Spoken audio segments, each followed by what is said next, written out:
Bonjour à tous, nous sommes le 20 mai 2021 et aujourd'hui nous allons parler de la persécution des chrétiens sous Néron.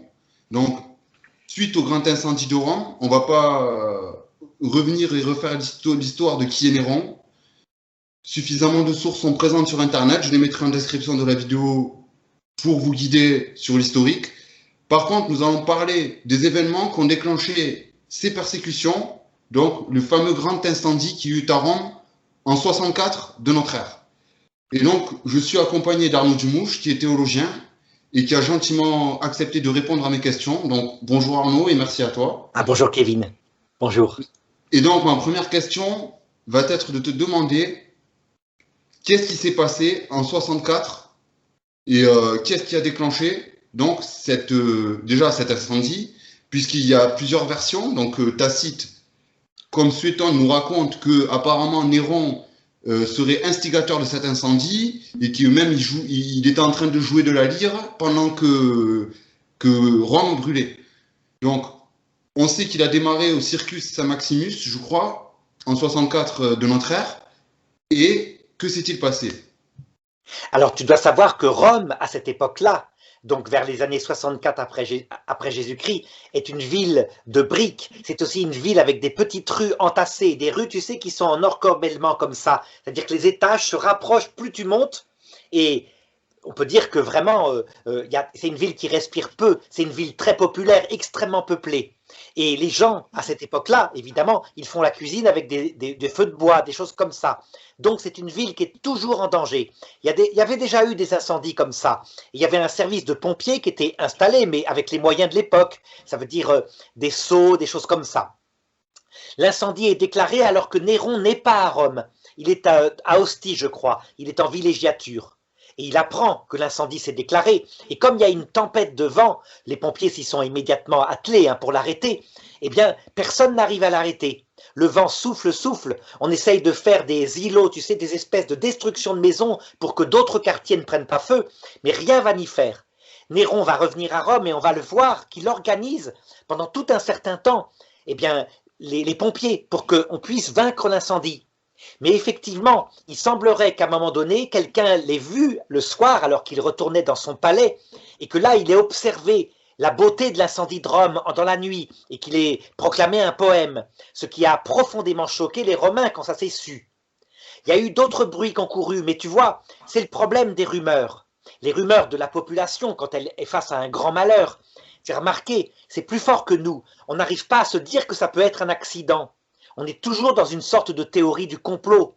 Par exemple, quand Lady Di est morte d'un accident de la route, eh bien, personne ne pouvait croire que c'était un simple accident.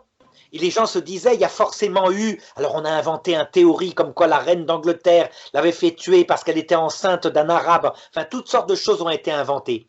Ça, c'est le propre de l'homme de toutes les époques, c'est de chercher un bouc émissaire. Donc, est-ce que Néron est coupable ou pas? Les historiens actuels pensent de plus en plus que c'était un incendie accidentel qui devait de toute façon arriver à un moment, mais qu'il a surfé dessus et que surtout, regarde ce qui s'est passé après, c'est ça qui est grave, c'est que son palais lui-même ayant brûlé, donc ça montre que bon, ça ne pouvait pas venir forcément de lui, eh bien, les terres qui avaient été vidées par l'incendie, il en a récupéré une énorme quantité dans le centre de Rome pour construire son palais, le palais d'or, tu sais, un palais dont on a retrouvé des ruines récemment, c'est absolument gigantesque, c'est magnifique. Ce gars-là, il s'est fait construire quelque chose de grandiose. Et donc, il n'a pas pu arrêter la rumeur. La rumeur qui disait en plus qu'il y avait à Rome une secte extrêmement dangereuse. Et tu vois, là encore, ça te prouve ce qui se passe dans la populace, finalement. Tu sais ce que c'est que cette secte? Ce sont des gens qui se réunissaient secrètement dans des maisons le soir pour boire le sang des enfants, dans des coupes. Ils le buvaient, ils se les passaient, la coupe de l'un à l'autre, en disant « Voici le sang de ton Dieu ». Ça te rappelle rien, ça? Si, les premiers chrétiens, oui, après la résurrection du Christ. Absolument. Ça veut dire que donc, pour te montrer ce que c'est que la rumeur dans le peuple, eh bien, en fait, les chrétiens prenaient du pain et du vin Et donc, il commémorait, il faisait la messe, etc. Mais les gens, ne sachant pas ce que c'était, comme ces chrétiens se cachaient, ils étaient discrets, pensaient qu'ils immolaient des enfants qui disparaissaient de temps en temps. Hein. C'est vrai, il y avait énormément d'enlèvements. Tu penses bien que la police, à l'époque, dans l'Empire romain, c'était une police inefficace. Hein. Et donc, ils pensaient que c'était les chrétiens qui les enlevaient pour les sacrifier. Il y avait eu d'autres accusations comme ça contre, par exemple, les Bacchus, le dieu Bacchus, qui était un dieu de l'alcool et des beuveries. Il y avait eu des adeptes de Bacchus qui avaient été persécutés, exécutés déjà. Et bien donc, il va se répandre dans la population romaine l'idée que l'incendie de Rome, c'est Néron qui l'a fait. Et Néron, qui était un jeune homme très apprécié au début de sa vie, était détesté à cette époque-là. Tu sais, c'est un type qui véritablement a eu la grosse tête, quoi. C'est terrible. Sa mère, par exemple, qui était trop puissante auprès de lui, tu sais, c'est une femme qui avait réussi à imposer son fils au prix de grands crimes. On pense que, par exemple, Germanicus, qui était un homme véritablement loyal à Rome, qui était normalement celui qui aurait dû être empereur, a été assassiné par sa mère ou par quelqu'un proche de sa mère. Toujours est-il qu'à un moment donné, sa mère étant là, trop prenante dans sa vie, il a réussi à la faire assassiner. Et pour ça, il l'a fait embarquer en bateau. Et le bateau était prévu pour se casser en pleine mer, dans la Méditerranée, hein, et évidemment pour qu'elle se noie. Mais elle avait nagé jusqu'à la rive. Et donc, quand il avait appris qu'elle avait survécu, il avait envoyé des sbires pour la tuer avec un couteau, pour l'achever. Et elle, furieuse, elle avait dit « Frappez-moi là, qu'au moins le saint qui l'a porté, etc., etc. » Tu vois, donc c'est une famille vraiment décadente. Donc la rumeur se répand et Néron est détesté. Il est tu sais, c'est une sorte de potentat absolu, comme il y en aura d'autres. Il y aura Caligula comme ça. Hein. Ça veut dire que c'est des gens qui sont trop jeunes empereurs, qui n'ont pas été élevés et qui du coup, ben, ils ont tous les pouvoirs. Ils font ce qu'ils veulent. Caligula, je crois que c'était son prédécesseur. Hein. Je ne sais pas, je ne sais Claude, plus. c'était l'empereur Claude. Prédécesseur ou successeur, je ne sais pas, c'est possible. En tout cas, c'est un gars qui a été assassiné par sa propre garde, tellement il était abominable. Par exemple, un jour, il avait donné à un esclave, pour distraire un repas qu'il faisait, à des... Tu sais, il avait dans une piscine des espèces de longs poissons, là, qui s'appellent des murènes, voilà, des murènes. Il l'avait jeté dedans et les murènes s'étaient précipités pour le manger. Enfin, t'imagines? Donc, quand tu vois les grands empereurs qu'il y avait eu, comme par exemple... des empereurs comme, comment il s'appelle? Eh bien... Vespasien, Tibère?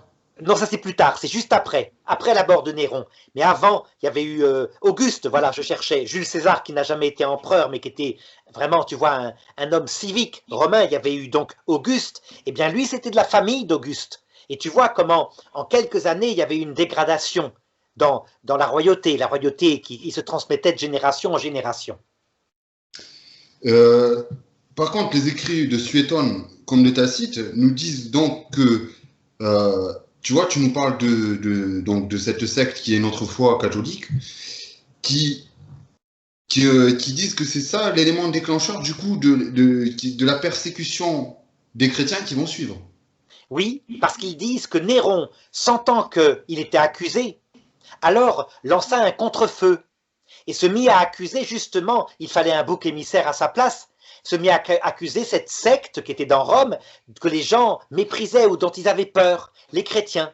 Et c'est là que commence la persécution contre les chrétiens, qui tu vois, on est en 66 quand commence la persécution, les chrétiens, c'est une religion qui a à peine 30 ans, mais qui déjà a un grand impact. Il y a beaucoup de conversions chez des esclaves, pas encore chez des personnes nobles, hein, mais chez des esclaves en particulier. Et donc, les gens voient bien que c'est quelque chose qui a un grand impact. Mais je crois que Sainte Blandine, c'est sous son règne qu'elle a été... tu sais que c'était cette chrétienne qui avait été attachée à un poteau dans une arène et donnée en pâture aux lions et que les lions n'avaient pas voulu la dévorer, qu'ils ont été obligés de la tuer en l'égorgeant. Oui, eh ben non, c'est pas cette époque-là, c'est plus tard. C'est peut-être 50 ans plus tard dans une autre persécution et c'est à Lyon qu'elle a été tuée, en même temps que l'évêque Saint-Potin. Exact, c'est ça. Exact. Voilà. Tandis que là, ça va être la persécution qui va toucher Saint-Pierre et Saint-Paul. Saint-Pierre et Saint-Paul vont être mis à mort dans cette persécution, qui est la première persécution de l'Empire romain, la persécution de Néron, et surtout, elle va traumatiser. Pourquoi? Parce que justement, Saint-Paul et Saint-Pierre sont exécutés.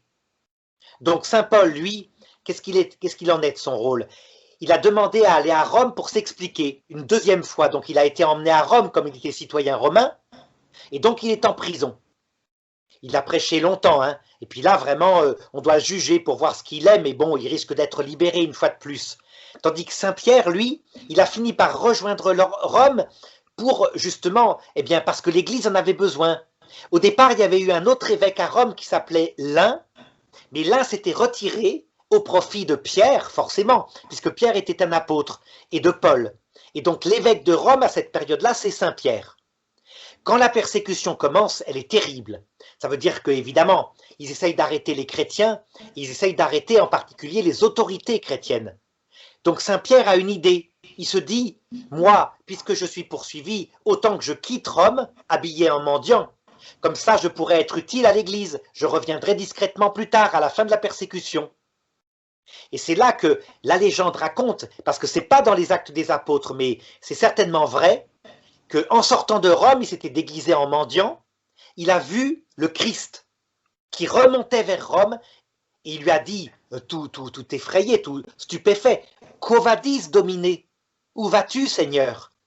Et le Seigneur lui a répondu, « Je vais à Rome pour mourir à ta place. » Avec mes brebis, exact. Voilà.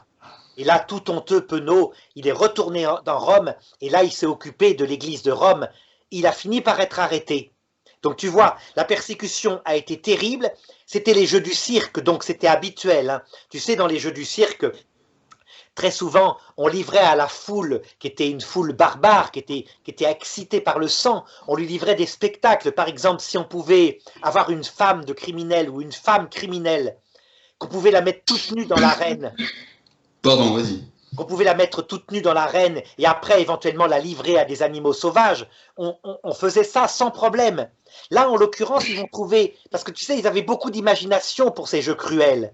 Ce qui te montre d'ailleurs comment le christianisme a transfiguré l'humanité, hein.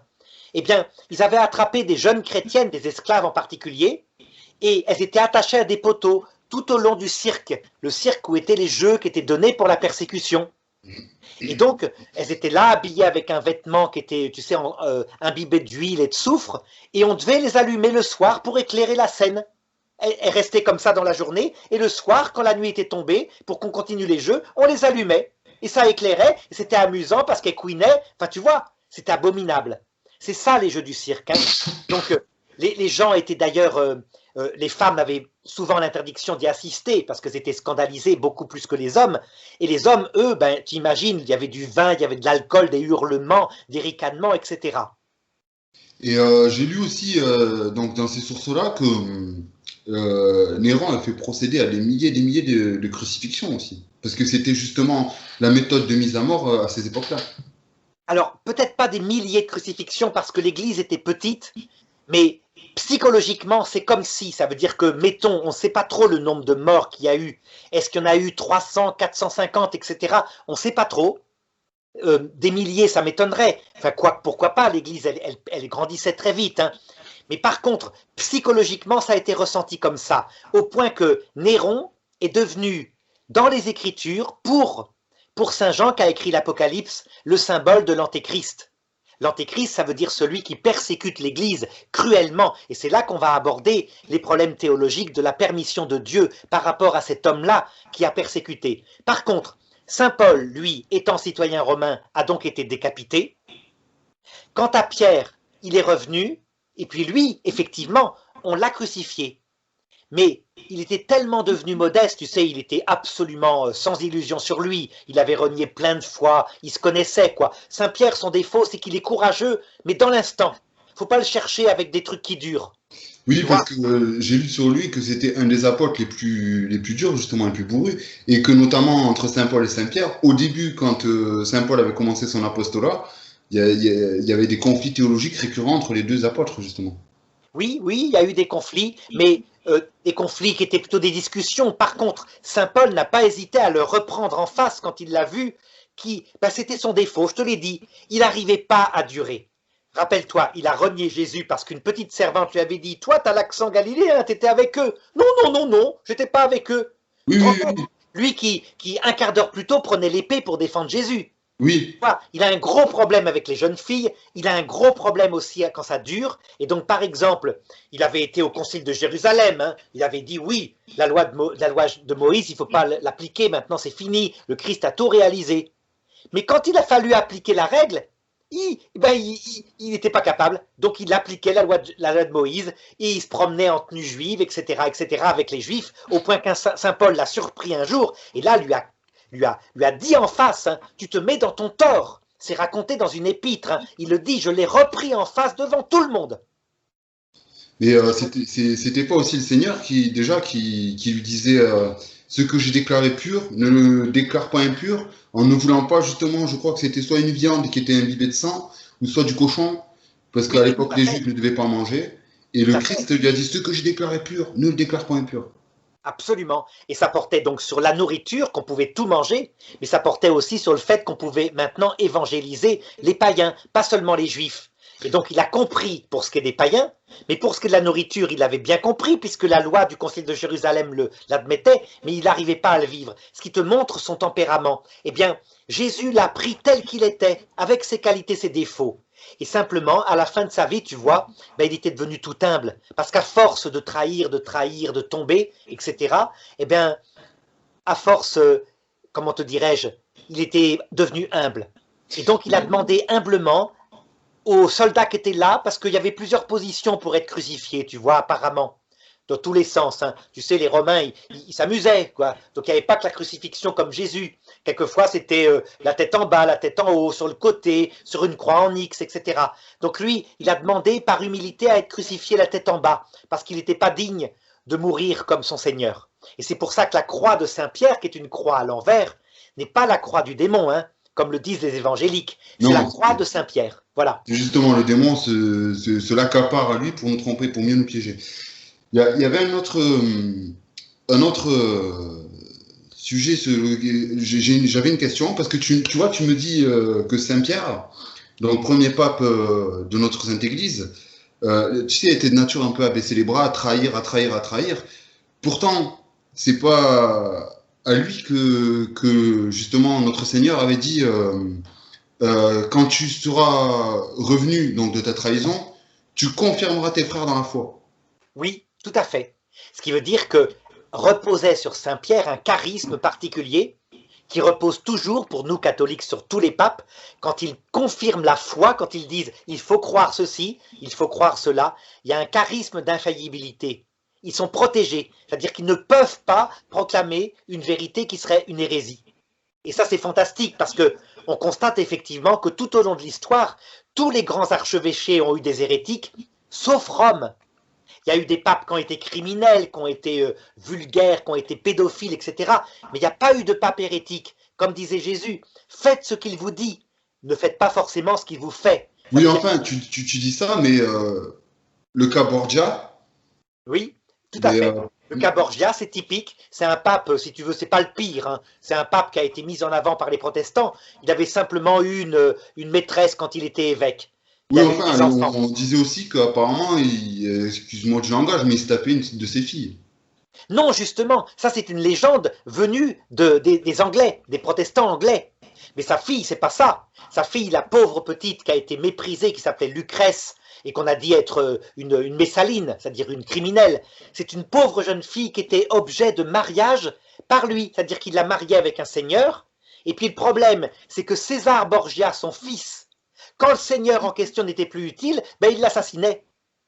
Mais sans forcément l'ordre de son père. Sauf que la légende a dit que, de fait, elle était une grosse prostituée, ce qui n'est pas vrai, puisque après, quand le frère a été tué au combat, eh bien, elle a trouvé un mari qu'elle a aimé. Elle avait aimé ses maris, elle a beaucoup souffert quand il les a assassinés, et elle est devenue une femme tout à fait humble, vertueuse, etc., très pieuse. Sa fin de sa vie a été très honorable. Donc le monstre, c'est César Borgia, qui est une sorte de condottiere, c'est-à-dire un militaire italien qui se bat pour son père. Et puis le père, c'est un homme qui n'a pas été le pire des papes. Le pire des papes, c'est vraiment les papes du Xe siècle. Là, vraiment, mais heureusement, personne ne le sait, donc je préfère pas te le dire. Mais si des gens vont voir ce que c'est que les papes du Xe siècle, ils seront vraiment affolés. Mais tu me dis si c'est dans ces temps-là. J'avais vu le cas d'un pape, alors je sais plus si c'est lequel c'est, qui avait fait excaver donc son prédécesseur pour le juger, le condamner à la damnation mémorielle. Et tu sais, à l'époque aussi, ils coupaient 3 doigts aux hérétiques, je sais pas quoi. Enfin, Oui, la oui, bague, c'est le doigt qui portait la bague papale, je crois. tout à fait. C'est une histoire qui justement se passe à peu près au Xe siècle. Je vais te dire exactement quand c'est, hein. Mais c'est une histoire célèbre sous le nom de procès cadavérique. C'est un procès cadavérique qu'a fait un pape, c'est-à-dire qui était furieux de ne pas avoir été élu pape et qui a fait sortir le corps de son prédécesseur. Ça s'est passé exactement en 900 après Jésus-Christ. Donc tu vois, au début du Xe siècle, ce fameux siècle dont je t'ai dit que s'il n'y avait pas eu Saint Pierre d'Amiens pour dénoncer les abus d'argent, la simonie, la pédophilie de certains papes, l'Église était fichue. Et lui, il s'est levé, il a dénoncé, et grâce à ça, il y a eu la réforme d'un saint pape qui s'appelait Grégoire VII, qui a remis l'Église les pieds sur terre. Le pape qui a été jugé, donc le procès cadavérique, c'est le pape Formose, c'est ce pape-là dont le corps a été sorti de terre, tu vois. Mais enfin, on lui a donné quand même un avocat, ce qui veut dire que maintenant on fait sans doute pire, puisque maintenant tu as vu, on jette parfois la mémoire de prêtres morts depuis 40 ans, comme le père Werenfried von Straten, etc. Mais là, il n'y a pas d'avocat. Donc tu vois, on n'est pas beaucoup mieux quelquefois. Oui, je sais plus qui avait accusé, lui, on en avait parlé, qui avait accusé Pie XII en gros, de collaboration avec les nazis. Oui, par exemple, hein, alors que c'est l'inverse, il a écrit l'encyclique en allemand pour condamner le nazisme, etc. Donc en tout cas, tu vois, Néron, ça devient l'archétype de l'antéchrist. Alors, je peux peut-être te raconter ce qu'il fait. Donc évidemment, il croit qu'il va apaiser le peuple par sa persécution. En fait, le peuple n'en pensait pas moins. Et puis comme Néron a continué ses frasques, ses exactions, donc il a construit son palais d'or, la Domnus Aurea, je crois, ça s'appelle comme ça, la maison d'or. À un moment donné, eh bien, on peut le dire, hein, les Romains ne le supportaient plus. Ils dépensaient des sommes folles. En plus, voilà qu'une guerre se déclenchait dans une partie de l'Empire. On demandait aux empereurs d'être des défenseurs de l'Empire avec l'armée. Et Néron ne prenait pas de décision. Finalement, il a envoyé le fameux général Vespasien, celui qui sera son successeur. Et puis Vespasien est parti, qui lui était un homme très digne, hein, qui est parti faire la guerre, donc la guerre des Juifs contre les Romains. Et ça, je vais t'en parler, parce que tu verras que ça a un rôle dans notre histoire. En tout cas, Néron, à ce moment-là, eh bien, il est de plus en plus en danger. Et à un moment donné, il a tellement menacé les sénateurs en particulier qu'il est fichu. On l'a déchu du titre impérial et il ne peut pas faire autrement que se sauver ou se suicider. S'il se sauve de Rome, il sera pourchassé, hein, tu vois, ça rigolait pas. Hein. Et où que tu ailles, tu étais retrouvé. Dans l'Empire romain, ils avaient des techniques, enfin, il y avait une façon d'attraper les choses qui était très efficace. Et donc, il se réfugie en dehors de Rome, dans une maison secondaire qu'il avait. Et là, il avait tellement peur d'être tué par ceux qui étaient envoyés contre lui, qu'il a demandé à son serviteur de l'aider à se suicider, parce qu'il n'osait pas. Ah Devait... oui, c'était lui l'empereur qui buvait des petites quantités de poison, je sais pas quoi, et que Non, non, c'est quand il pas a ça, voulu justement. s'empoisonner, ça n'avait pas marché. Non, c'est pas lui. Non, non, lui, c'est avec une épée. Donc c'est pas ça, c'est qu'il n'osait pas se planter son épée lui-même. Et donc il a demandé à son serviteur, qu'il était de confiance, de la planter lui-même. Et c'est comme ça qu'il est mort. C'est pour te montrer. En tout cas, tu vois, au sens eschatologique, c'est vrai, Saint Jean, dans son Apocalypse, sans doute a fait de Néron l'archétype de toutes les persécutions qui auraient lieu dans la suite de l'histoire. Et c'est pour ça que le chiffre 666, la marque de la bête, quand Saint Jean dit que l'homme a visé calcul, eh bien certains en calculant ont dit « Ah c'est vrai qu'en faisant un certain calcul avec les lettres qui correspondent aux chiffres dans le nom de Néron, on obtient 666. » Alors c'est un calcul compliqué, donc je ne sais pas si c'est vraiment ça. Mais en tout cas, peut-être que là, dans Néron, il y a effectivement l'image de toutes les persécutions qui viendront après. Ce que je peux te dire, c'est que par contre, est sortie à partir de ce moment-là, avec les protestants, une théologie qui s'est mise à dire que tout ce qui était écrit dans l'Apocalypse de Saint Jean, ça s'était réalisé avec Néron et avec la guerre des Juifs contre les Romains, qui a eu lieu donc en 70 après Jésus-Christ, donc 2 ans plus tard. Et tu sais que c'est le fameux général Vespasien qui, apprenant que Néron était mort, eh bien, est revenu à Rome et est devenu l'empereur. Et ensuite, ça a été son fils, le général Titus, qui a continué la guerre contre les Juifs. Donc tu vois, il y a eu après une dynastie qui était très digne, de nouveau, hein, Vespasien, Titus, et puis je crois un autre empereur, un troisième, mais qui là a été assassiné aussi. Domitien, je crois, Voilà, parce que c'était tout à quand fait. ils ont exilé Saint Jean à Patmos. Eh bien, Domitien, lui, a été de nouveau un mauvais empereur, il a été assassiné, lui aussi, pour te montrer. Hein.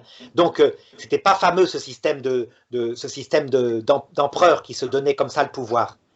Donc, la guerre des Juifs contre les Romains, pareil, les prétéristes, tu regarderas sur Internet, c'est une forme de protestantisme qui dit, regardez, tous les textes où Jésus parle de la fin du monde, où Saint Jean parle des événements, c'est la guerre des Juifs contre les Romains, et c'est la persécution de Néron. Ça veut dire qu'ils disent que l'Apocalypse est réalisé, et donc c'est un livre périmé. Ouais.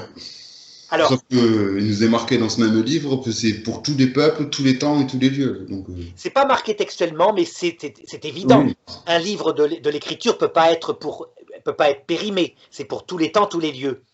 N'empêche que c'est vrai que dans la guerre des Juifs contre les Romains, les prophéties données par Jésus se sont réalisées matériellement. Et cette fois, vraiment, Je pense notamment à la destruction du temple. destruction du temple. Et puis quand Jésus dit, quand vous entendrez parler de guerre et de rumeurs de guerre, fuyez Jérusalem, allez dans la campagne, allez dans les montagnes, réfugiez-vous, réfugiez-vous. Tu te rappelles les refuges? Quand on voit actuellement des sectes apocalyptiques qui disent qu'il faut actuellement, parce que la fin du monde arrive, se construire un refuge sous terre et s'y mettre. Eh bien en fait, à l'époque de la guerre des Juifs contre les Romains, les chrétiens ont pris ça au sens matériel et ils avaient raison. Ils avaient raison. Ça veut dire que là, si les chrétiens ont été sauvés, alors que 1 million de Juifs est mort dans Jérusalem, c'est parce que ils avaient les prophéties de Jésus qui leur disaient qu'il fallait fuir Jérusalem. Et donc ils ont fui. Et c'est comme ça que la religion chrétienne s'est répandue dans tout l'Empire, beaucoup plus. D'accord. Et donc, ça c'est un des récits qui a amené la persécution ensuite dans Rome des chrétiens, quoi. Alors, dans Rome, c'est avant, donc la persécution, c'est par Néron, mais il y a eu après toutes sortes de persécutions au cours de l'Empire romain, puisque le christianisme n'a cessé de progresser. Et à un moment donné, les empereurs romains se sont dit, c'est un danger, notre culture est en danger. Tout ce qui a fait l'honneur et la grandeur de l'Empire, à savoir nos dieux, comme Mars, etc., sont en danger. Ces gens-là refusent d'adorer les dieux. Ils adorent leurs propres dieux. Il n'y a rien à faire, les chrétiens ne voulaient pas mettre de l'encens devant les statues de l'empereur. Tu sais, pour raison civique, à un moment donné, l'Empire impérial a décidé de faire que les empereurs soient des dieux. Et donc les gens, ils n'y croyaient pas, mais n'empêche qu'il fallait mettre de l'encens devant la statue de l'empereur. Un peu comme si maintenant, par exemple, tu allais devant, je sais pas moi, l'image de Macron, de M. Macron, président des Français, et qu'il fallait la respecter, par exemple, se mettre au garde à vous, je sais pas, quelque chose comme ça, pour montrer ton civisme. Eh bien, les chrétiens s'y refusaient. Pourquoi? Parce que ça faisait culte divin. Et la persécution est partie de là. Elles se sont poursuivies tout au long de l'Empire. Elles ont été à peu près semblables à celles de Néron. Donc à chaque fois, on arrêtait les chrétiens, on leur demandait de mettre de l'encens devant l'empereur, ils refusaient, et ceux qui refusaient étaient mis à mort dans le cirque. Oui, enfin, Saint Jean a fait partie de ces chrétiens-là, pourtant lui, il a été exilé et non pas exécuté. Oui, il est mort dans son lit, il a été persécuté comme ça, mais il n'a pas été tué, sans doute qu'il était trop discret, trop gentil, donc il n'a pas attiré tellement l'attention. Donc voilà, c'est le seul des apôtres qui est mort dans son lit. Tous les autres sont morts martyrs. Oui, c'est vrai, c'est pas faux. Et en plus, la plupart tués par les Romains, hein. Oui, voilà, tout à fait. Quelquefois par les Indiens, par exemple, je crois que c'est Saint Thomas qui est parti en Inde évangéliser. D'autres sont partis en Éthiopie, enfin, certains sont partis en Espagne. Mais la plupart ont été exécutés dans l'Empire romain. Donc, de la manière, la crucifixion ou des choses comme ça. Par exemple, Saint André a été crucifié comme ça, avec une croix en forme de X. C'est la croix de Saint André. D'accord, ouais, d'accord. Et donc, Satan, il est pour quelque chose là-dedans aussi? Certainement. Satan y est pour quelque chose, mais c'est vraiment un sujet théologique, hein. Je crois que Dieu non seulement laisse faire, mais quelquefois vraiment, pour préparer son peuple à la vie éternelle, quelquefois Dieu peut susciter En tout cas, on le voit dans l'Apocalypse, hein. Il est révélé à Saint Jean que c'est vraiment Dieu, c'est Jésus-Christ qui appelle les fléaux sur le monde.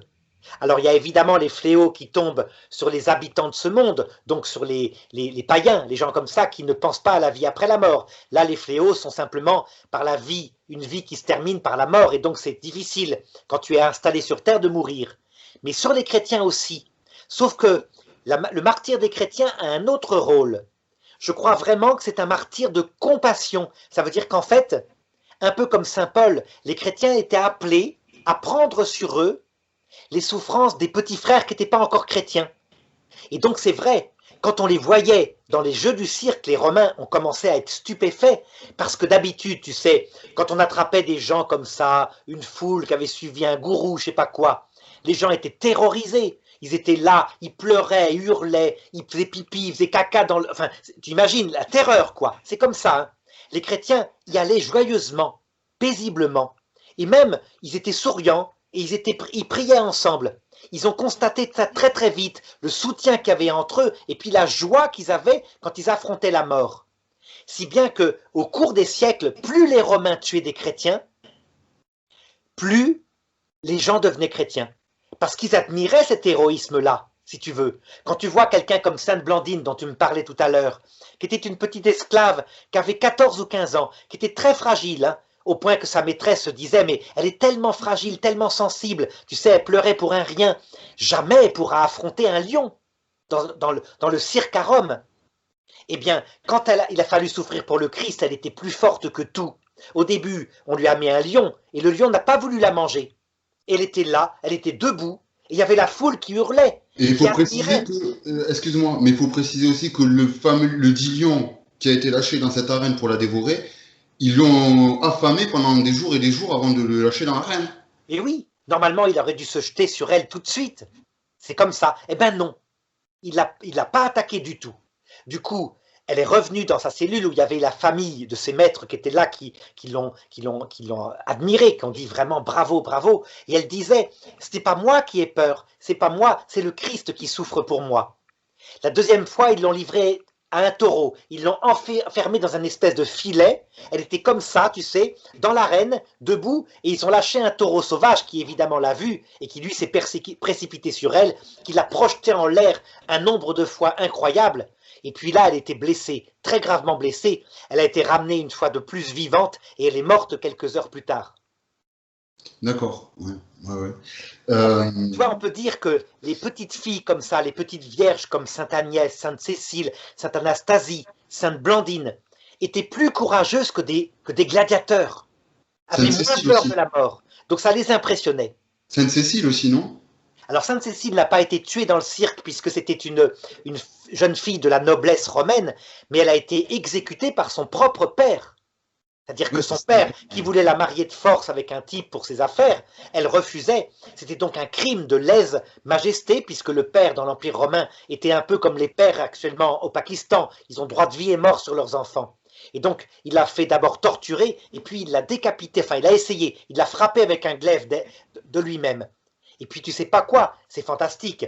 Il y a quelque temps, il y a à peu près 5 siècles, en faisant des fouilles dans les catacombes, c'est-à-dire dans les cimetières de Rome, on a retrouvé son corps qui était absolument intact. Intact. Absolument. Avec Mm. sa jolie petite robe, avec un liseré d'or au col et un liseré d'or au bas. Elle était en position comme ça, couchée sur le côté, au point qu'on a demandé à un artiste italien, puisque c'était donc à l'époque de la Renaissance italienne, de faire sa statue. Et donc, son corps, sans doute, est encore intact. Il faudrait un jour réouvrir, prendre des photos, mais c'est absolument magnifique. Ma question était pourquoi Dieu il a voulu quelque part cette persécution-là sous Néron. Je te le dis, les chrétiens, en souffrant, ça leur apporte 3 choses, enfin de la part de Dieu. Premièrement, comme nous sommes nous-mêmes des pécheurs, ça nous manifeste nos propres péchés. Tu vois, je te l'ai dit, Saint Pierre est devenu très humble. Il avait fui, il savait qu'il ne méritait pas quoi que ce soit. Donc c'est le premier effet, l'humilité. Parce que le martyr, c'est quelque chose d'effrayant, hein. Tu y perds ta dignité, quelque part comme ça, tu as quand même peur, tu n'es quand même pas fier. Deuxièmement, eh bien, tu participes aux souffrances du Christ. Et ça, les chrétiens le vivaient comme ça. Ils offraient leurs souffrances pour que le Christ, qui était mort 30 ans plus tôt, souffre moins. Et c'est vrai, on s'étonne, le Christ est resté sur la croix uniquement 6 heures. C'est pas normal. Normalement, on restait sur la croix une semaine. Des jours et des jours. Mais oui. Donc, il y a une spiritualité qui dit que même maintenant, nous, quand on offre certains de nos petits sacrifices, eh bien, on soulage le Christ d'un peu de souffrance, un peu comme celui qui a porté sa croix avec lui, Joseph d'Arimathie. C'est pas Simon de Cyrène qui a porté sa croix? Simon de Cyrène. Oui, tu as raison, c'est Simon de Cyrène. Joseph d'Arimathie, c'est lui qui l'a mis au tombeau. Qui a donné son tombeau. Voilà. Et troisième effet, c'est une aide pour des âmes qui ne connaissent pas le Christ et qui sont au purgatoire de la terre. Ça veut dire qu'en offrant nos souffrances pour eux, on peut arriver à obtenir pour eux la conversion. Et c'est vrai, les gens le constataient, le martyre des chrétiens provoquait des conversions. Et ça a continué, par exemple au XIXe siècle. Tu sais, il y a eu des martyrs de chrétiens à cause de la Révolution française. Des prêtres qui ont été noyés comme des chiens dans la Loire, à Nantes, etc. Eh bien, alors que l'Église était finie, tu sais, en 1815, à la fin de l'Empire de Napoléon, les églises sont en ruine, la cathédrale Notre-Dame, tu sais, dedans, il y a on y range des chariots, des choses comme ça, et sert de dépotoir.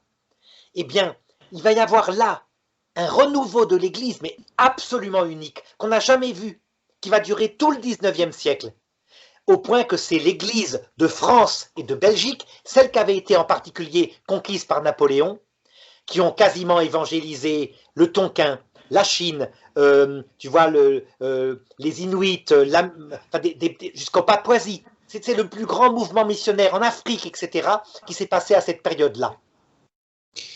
Mais là où je veux en venir, c'est donc quelque part, c'est si Dieu l'a voulu, c'est pour le glorifier, quoi, quelque part. Tout à fait. Ça veut dire que le mystère de la croix, lorsqu'il nous frappe, tu vois, c'est pour s'unir à la passion du Christ et c'est pour obtenir la vie éternelle. Un martyr qui a souffert vraiment, qui donc est un pauvre homme ou une pauvre femme qui connaît ses limites ayant souffert, eh bien, elle arrive au ciel, elle est prête à aller au paradis. Par contre, attention, à la fin, au IVe siècle, quand il va commencer à y avoir des martyrs, tu sais, des gens qui crânent, c'est-à-dire qui se livraient aux Romains pour être exécutés parce qu'ils voulaient prouver qu'ils étaient costauds. Eh bien, ces gens-là, ça servait à rien. Ils passaient des années au purgatoire après. Ils ne mouraient pas pour le Christ, ils mouraient pour leur propre gloire. D'accord, d'accord. Écoute, si tu as quelque chose à rajouter sur ce sujet-là. Eh bien, je t'ajouterai en disant que le prétérisme qui dit que l'Apocalypse est réalisé par la persécution de Néron et par la guerre des Juifs contre les Romains à Jérusalem est une théologie qui n'est pas juste. En fait, ça s'est réalisé vraiment là, oui, de fait, mais ça se réalise au cours de l'histoire. Et plus l'histoire avance, plus ça se réalise de manière profonde, ça veut dire spirituellement. Les combats atteignent notre âme de plus en plus et de moins en moins notre corps. À la fin du monde, le dernier antéchrist, ce sera un monde où on dira paix et sécurité. Il n'y aura plus de maladies, il n'y aura plus de guerre, parce qu'il y aura un gouvernement mondial. Il n'y aura que la mort, mais encore elle sera retardée probablement. Peut-être qu'il y aura une manipulation génétique, en tout cas, elle arrivera bien plus tard que 80 ans. Eh bien, je pense de là à ce que l'homme puisse quand même allonger son espérance de vie. Oui, il suffit de trafiquer la génétique. Hein. Et les hommes, une fois qu'ils comprendront, ils le feront. Ils le feront pas pour nous, nous c'est trop tard, hein, mais pour les bébés. Par contre, cette époque-là, il y aura une persécution comme jamais on en aura vu. Et le texte de l'Apocalypse, là, prendra tout son sens profond. Ça veut dire que l'Antéchrist tuera les âmes, dans ce sens qu'il les éloignera du Christ. Ça sera interdit, et même on oubliera l'idée même qu'il y a un Dieu d'amour. Il prouvera qu'il y a une vie après la mort, il le dira, et il montrera que c'est comme la terre, mais en mieux. Sauf que c'est en mieux d'un point de vue loisir, d'un point de vue puissance corporelle. Pas de présence de Dieu dans le cœur. Et donc tu vois, cette époque-là, ce sera une très grande souffrance spirituelle pour les âmes qui sont faites pour le vrai Dieu. Eh bien, tu prends le texte de l'Apocalypse, tu prends les annonces qui sont d'ordre matériel, tu les appliques à cette époque-là spirituellement, et tu vois bien que le texte est fait pour toutes les époques, tous les temps, tous les lieux, mais il est fait aussi pour l'époque d'Adolf Hitler, où là, les Juifs, il leur fallait absolument un refuge en dehors de l'Europe, il fallait qu'ils se réfugient en Amérique ou en Israël. Donc tu vois, le sens était valable, refuge matériel.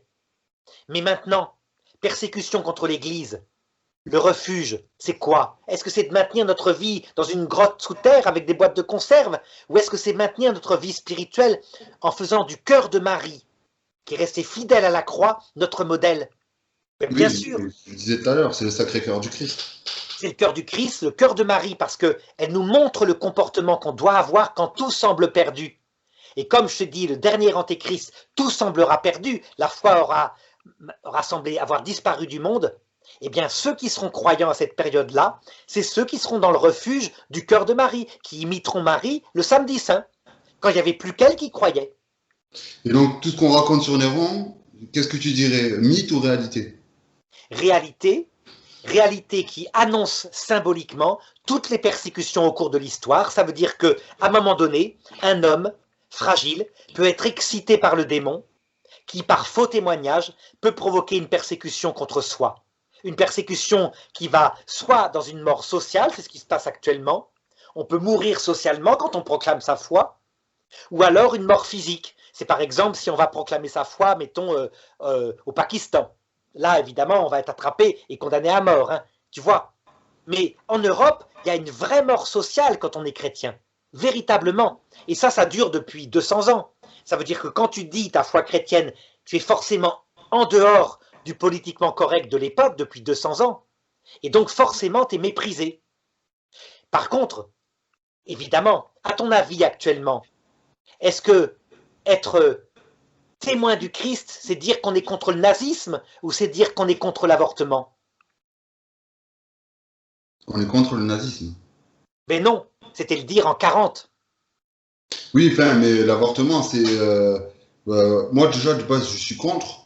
Parce que... Et même, de toute façon, sans parler de ma position personnelle, ça nous est écrit texto dans la Bible. Oui, mais tu vois, en 40, quand tu le dis, tu es un résistant. Tu risques ta peau. Si les Allemands t'attrapent, ils te tueront. Tu le dis maintenant, tu es un héros. Ah, c'est pas compliqué. Maintenant, tout le monde le sait. Alors que si tu dis maintenant que l'avortement, c'est un enfant et que son âme est envoyée dans un lieu qu'on ne connaît pas, eh bien, tu ne seras plus invité dans les médias. Tu auras une mort sociale éventuellement. Et même dans les écoles catholiques, ça peut arriver. Parce que beaucoup de catholiques sont devenus complètement humanistes, quasiment horizontales. Donc l'âme n'existe pas. Tu vois, donc être témoin, Pourtant, être persécuté, excuse-moi, mais pourtant, c'est ce qu'on nous enseigne. bien sûr, mais comme l'Église est en crise à l'intérieur d'elle-même depuis à peu près 50 ans, et que la crise est en train de se terminer, mais n'empêche que les personnes qui ont vécu cette crise, qui ont suivi ce courant dans les années 60 ont à peu près 75 ans, qui sont maintenant directeurs de pouvoirs organisateurs, etc. Ben c'est eux qui, quand ils voient un chrétien qui vraiment enseigne la foi chrétienne dans une école catholique, par exemple en Belgique, vont le persécuter. Les inspecteurs vont le persécuter, lui faire perdre son travail, lui provoquer une mort sociale. Tu vois, donc rien n'est changé. Et donc ça te montre que le texte de l'Apocalypse n'est pas réalisé avec Néron et avec l'empereur Titus, mais il est réalisé dans toutes les périodes, de tous les temps, de tous les lieux. Voilà, Voilà. moi, quand tu me dis ça, je peux te dire donc il y a eu la destruction du temple de Jérusalem. Enfin, bon, avant, il y a eu la persécution des chrétiens par Néron. Il y a eu la destruction du temple de Jérusalem. Si on remonte plus loin, il y a eu, pendant la Renaissance, la chasse aux sorcières. Tu sais, la grande époque de la chasse aux sorcières. Ensuite, il y a eu la guerre 14-18, la guerre 39-45, la crise de Esprit Vatican II. Voilà. Oui, tout à C'est fait. perpétuel. Donc, c'est ça tu vois, quand je lis l'Apocalypse, qui me permet de me dire, les gens qui disent oui, mais l'Apocalypse est déjà passé, il va falloir aller dans les refuges, comme tu disais tout à l'heure, ça me fait beaucoup rire. Parce que, hormis l'égarement, je ne vois pas. Enfin, il y en a certains, oui, comme tu le dis, ils sont orgueilleux, ils sont vaniteux, c'est comme ça, c'est dans leur personnalité, c'est dans leur gène. Mais, enfin, moi qui ne suis pas théologien, je l'étudie la théologie. Comment tu peux expliquer que moi j'arrive à discerner que ce livre-là, il s'étale sur toutes les générations, sans parler que le Christ nous l'avait annoncé ou autre, parce que le livre de l'Apocalypse, il vient à la fin de l'Ancien Testament, du Nouveau Testament, pardon. Oui, on le discerne parce qu'on l'a reçu de l'Église catholique. Et donc, on s'aperçoit que l'enseignement de l'Église catholique, il est sain, il est équilibré, il est profond. Alors que si tu étais protestant, évangélique, tu recevrais peut-être une autre théologie, et actuellement, tu serais peut-être en train de construire dans ton jardin un refuge où tu aurais mis 50 boîtes de conserve. Tu vois, on a une chance extraordinaire d'avoir l'Église catholique qui a l'expérience, qui elle-même a fait des bêtises. Pas en tant que magistère, mais chez les chrétiens. Au début de l'Église, à l'époque de Néron, les gens croyaient que le retour du Christ allait être pour leur période et certains se mariaient plus. Parce que Jésus l'avait dit. Mais à force d'expérimenter cette Église qui a 2000 ans, elle a bien compris qu'en fait, le royaume de Dieu, le retour du Christ se passe à chaque génération, à la mort de chacun. Et puis se passera un jour à la fin du monde, c'est vrai. Mais que c'est valable pour tous les temps et tous les lieux. Pourtant, tous ces mouvements qui disent que, regarde, les témoins de Jéhovah, eux qui croient que le Seigneur viendra rétablir son royaume sur la terre pendant 1000 ans et que Satan va être enchaîné pendant 1000 ans. Tu vois, donc ça, il interprète au sens matériel, alors qu'on sait très bien que, oui, Satan sera vaincu, mais il ne va pas mourir, quoi. Il est éternel, qu'on le veuille ou non, comme nos âmes sont éternelles. Tout à fait. Alors donc, ils prennent une interprétation matérielle du texte sur les 1000 ans. L'Église, avec son expérience, dit « ça ne peut pas arriver sur terre ». Et c'est même gravement antéchrist que de croire qu'il y aura un jour 1000 ans de paradis sur terre. Elle le sait comment? D'abord parce qu'elle a essayé de le faire pendant le Moyen-Âge. De la chute de l'Empire romain à la Renaissance, il y a 1000 ans, où là, elle essaye de faire ça. Et ça donne quoi? Eh bien, quand il y a trop de pouvoir de la part des prêtres, les prêtres se mettent à persécuter ceux qui ne pensent pas comme il faut. Donc elle a compris que ça ne marche pas. Tant qu'on est sur la terre, avec en nous les conséquences du péché originel, il n'y aura pas le paradis, il y aura des criminels, il y aura, etc. Le démon est lâché, quoi. Et donc ce texte-là sur les 1000 ans est symbolique. Il signifie, par exemple, quand dans ta vie tu as une persécution, il y a toujours dans un coin de ton cœur, quand tu es chrétien, un endroit où il y a la paix. Tu ne peux pas connaître le désespoir absolu comme malheureusement le connaissent les athées, qui eux, quand ils meurent, eh bien évidemment, comme ils croient qu'il n'y a rien après la mort, ils peuvent connaître un désespoir absolu. Le chrétien, au plus profond de la persécution et de la nuit de l'esprit, ne connaît pas ça. Donc c'est formidable. Oui, parce que cette place qu'il y a dans son cœur, c'est ce qu'on dit, c'est ce qu'on dit depuis tout à l'heure, c'est le fameux refuge. Voilà, le refuge dans le Christ, dans la Vierge Marie, dans les saints et les anges du ciel qui sont là. Un chrétien, il a véritablement en lui tout un univers qui vient habiter dans son cœur. Et c'est réel, quoi. C'est pas une présence comme ça vaporeuse, non. Le Christ vient vraiment. Il a cette capacité, ce pouvoir, qui est un pouvoir de l'autre monde, de venir habiter dans notre âme et de lui parler. Alors, pour en revenir à Néron, et je pense que ce sera la question qui fera office de chute à cette émission, pourquoi les historiens et les spécialistes qui ont étudié, donc qui sont spécialisés dans l'Empire romain, nous disent que les écrits de Suétone comme de Tacite sont à prendre avec des pincettes concernant Néron. Ils disent notamment que certains points sur la persécution des chrétiens, comme sur le grand incendie de Rome, ce seraient des récits exaltés. T'en penses quoi, toi? C'est possible parce que, en fait, en fonction de la réputation et de l'amour qu'un écrivain a pour un empereur, il va y mettre soit le négatif, soit le positif. Tu sais, c'est le même mécanisme que maintenant. Si tu détestes un homme politique, tu vas regarder que ses paroles qui sont maladroites et tu vas les mettre en avant en ricanant. Donc par exemple, il suffit d'aller sur un site, mettons de gauche, et de regarder ce qu'il dit sur des gens de droite, et on voit bien. C'est un peu le même phénomène qui se passe dans nos vies. Tu sais, quelquefois, on aime une femme, réciproquement elle nous aime, et elle nous trouve toutes les qualités. Et le jour où le couple casse, les mêmes qualités deviennent pour elle des défauts. Ben voilà. Et donc, on pense que Suétone, qui détestait les 12 Césars, donc des successeurs, et qui étaient des gens parfois effectivement malfamés, a exagéré, et qu'il a fait ce qu'on appelle un zoom. Il a regardé les exactions qu'ils avaient faites. Donc peut-être que c'est le cas pour Néron. En tout cas, on arrive, moi je crois, à un portrait assez régulier. Néron, jeune empereur, était aimé, puis il est clair qu'il a tué, il a été dans l'hubris, ça veut dire une sorte d'orgueil du pouvoir, et puis il a été assassiné par sa propre garde, ce qui montre qu'il était méprisé à la fin. D'accord, d'accord. Mais écoute, je te remercie, merci beaucoup de m'avoir éclairé sur le sujet. Si tu as, toi, quelque chose à rajouter concernant le grand incendie de Rome et la persécution des chrétiens. Donc voilà, c'est à peu près tout. Merci Kevin encore pour ces bonnes questions et cette bonne vidéo. Et bien, Voilà. merci à toi surtout pour ces réponses.